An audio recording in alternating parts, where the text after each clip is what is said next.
Ikan merupakan salah satu sumber makanan yang sangat digemari masyarakat karena menggunakan protein yang cukup tinggi di kebutuhan oleh manusia untuk pertumbuhan.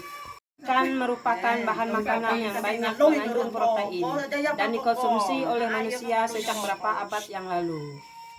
Dikenal dan dipergunakan oleh masyarakat sebagai tanaman rempah-rempah dan obat-obatan sejak berabad-abad yang lalu. Negara India dan Cina merupakan negara pertama yang memanfaatkan jahe sehingga India disebut-sebut sebagai negara asal tanaman jahe ini. Walaupun secara pasti tidak diketahui asal-usul tanaman jahe ini, tapi jahe merupakan salah satu rempah-rempah yang beredar dan diperdagangkan di pasar Eropa.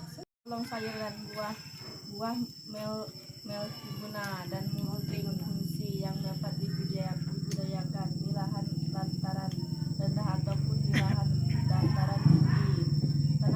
Tanaman ini berbentuk berbedu. Utama ketiga, setelah padi dan jagung, permintaan kebutuhan kedelai untuk konsumsi makanan ternak, pakan, dan bahan baku industri dari tahun ke tahun. Hampir di seluruh Indonesia. Jenis ikan ini sebenarnya ikan asli Indonesia. Selamat pagi ibu-ibu. Pagi. Sehat? Sehat. Udah makan kan? Udah. Kita mulai yang kemarin sempat sudah dibagi bukunya membaca. Nah pada hari ini juga kita akan membaca, tapi temanya kita ganti lagi.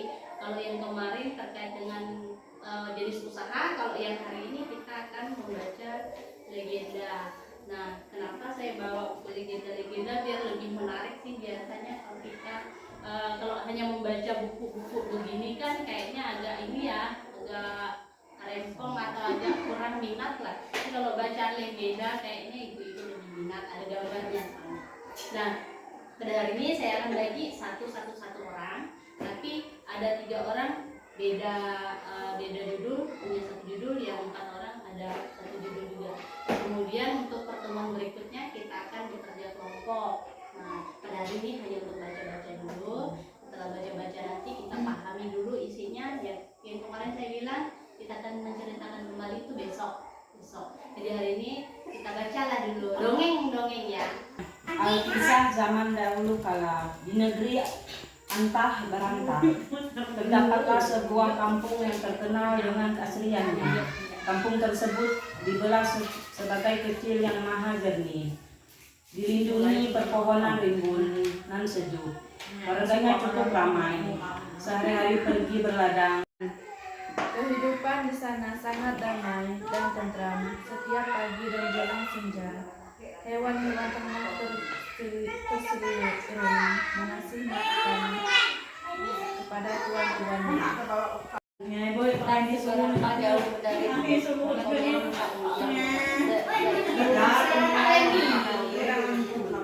1000 meter ada sebuah perbukitan kecil yang dihuni seorang janda tua bersama putranya. Putra janda lebih separuh baya ini bernama Selulup. Putra tunggal ini ditunggal mati sang ayah ketika masih bayi. Legendaris sekaligus simbolik yang menyatukan masyarakat adat Dayak Rumpun Ibanik adalah cerita Sekeling dan Sekuma. Berbagai aluran cerita yang biasa dituturkan melalui tradisi saling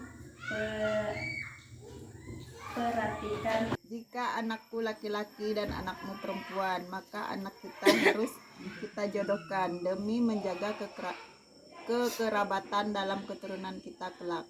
Harap salah seorang ibu muda satunya merasa tak keberatan dan sangat setuju dengan usul tersebut. Lalu usulan itu disampaikan dalam keluarga masing-masing, maka kemudian mereka sepakat dan berjanji untuk perjodohan tersebut. Selamat pagi. Ya, sebelum kita masuk sesi hari ini adalah sesi yang kelima pertemuan kita terkait dengan menceritakan ulang kembali cerita yang apa yang udah saya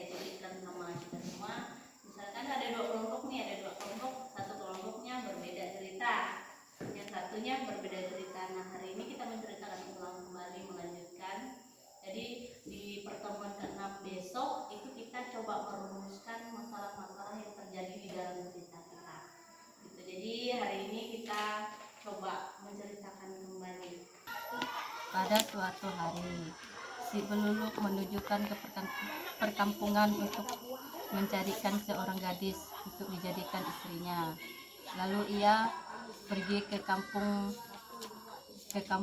mencarikan istrinya yang diinginkan mamanya untuk dijadikan menantunya. Dahulu zaman selulu, zaman seorang ibu, seorang janda. Cerita seorang janda zaman dahulu itu dia mempunyai seorang anak pria. Nama anaknya Selulu. Semasa Selulu masih kecil ayahnya sudah meninggal. Ayahnya meninggal tuh karena sakit berat, tidak mampu mengobati, tidak sembuh baru meninggal. Saya ingin menceritakan tentang seorang pemuda bernama Seluluk dan cerita dengan ibunya. Ibunya seorang janda yang meninggal oleh bapaknya, nama putranya Seluluk, dan ibunya ingin Seluluk cepat mencari jodoh. Hari per hari Seluluk pergi merantau mencari jodoh. Sekeling berkarung Nabau, di mana di suatu kampung hiduplah ada ibu-ibu yang sedang mengandung. Mereka tuh berjanji kelak kalau sudah melahirkan katanya anak mereka akan dijodohkan. Tapi lain ceritanya, lalu dah melahirkan, ibu itu ada yang melahirkan cewek, yang satunya melahirkan ular. Ular itu besar, sangat besar. Sekeling berkarung Nabau. Suatu hari di rumah penyu adalah satu kediaman si buah mani. Halo, nama saya Mariawati, asal dari Tae. Saya ingin bercerita kisah Seluluk dan jelmaan kodok. Seluluk mencari wanita yang akan jadi istrinya. Seluluk mendapatkan istrinya dan ia bertanya, berapa banyak makannya? Jawablah wanita itu dan menjawab, aku makan sedikit, makan nasi sebiji pun cukup, makan sebiji pun kenyang, minum air setetes pun membasahi mulut sudah cukup. Ceritakan yang berjudul Sekeling dan Sukumang. Sekeling dan Sukumang adalah berkarung Nabau ular raksasa yang besar.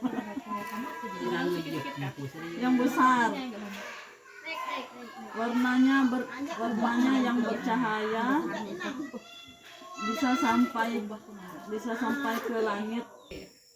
Baik, hari ini merupakan pertemuan kita yang ke-6 yang artinya hari ini kita mau merumuskan permasalahan-permasalahan yang ada dalam setiap cerita. Nah, kalau merumuskan permasalahan sebenarnya banyak sekali unsur-unsur yang harus kita ketahui.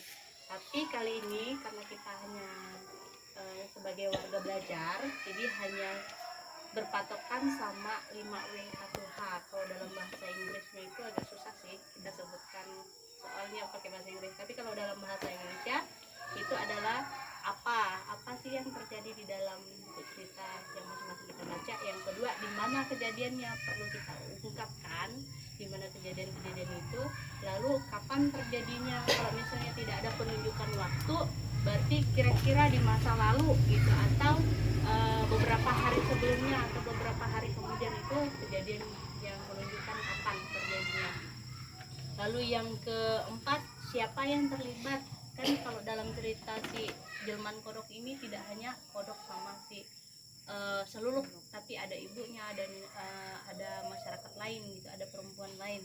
Lalu yang ketiga, yang kelima itu mengapa bisa terjadi adanya kodok itu harus kita ceritakan. Lalu bagaimana proses alur ceritanya dari si awalnya si Keluluk nih sampai ke dia menemukan pasangan hidupnya, sampai istrinya meninggal, itu perlu kita jelaskan. Jadi hari ini kita tidak berbicara tapi menulis untuk menjawab pertanyaan-pertanyaan yang sudah kita buat.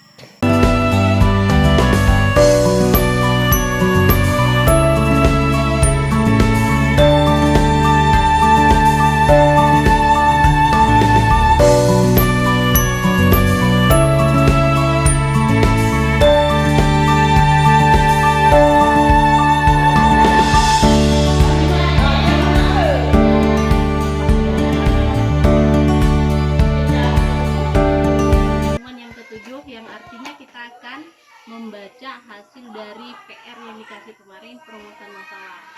Nah, kalau Kak Uwan belum ada buku, nanti tinggal disesuaikan. Teman-teman yang sudah mengerjakan tugas kan ada 5 pertanyaannya, 5 pertanyaan, nanti masing-masing orang membaca hasilnya. Nah, membaca hasil tulisannya, jawabannya, pertanyaannya sesuai dengan agenda judul buku. Nah, ini merupakan hari pertemuan yang ke-8.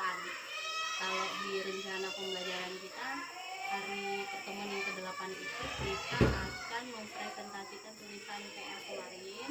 Jadi nanti diwakili saja untuk presentasi, karena mengingat waktu kita udah tidak terlalu banyak. Sebentar lagi anak-anak tuliskan. Nah, nanti presentasinya mau ditambahkan kalimat atau mau membaca yang itu pun tidak apa-apa.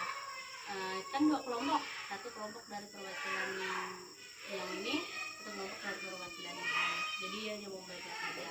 Nah, untuk besok itu pertemuan terakhir kita terkait dengan evaluasinya. Besok itu evaluasinya ada yang proses mengkritik, tapi jangan yang tajam, mengkritik bersama kita, atau mengkritik diri sendiri juga boleh, atau mengkritik saya juga boleh, mengkritik teman juga boleh.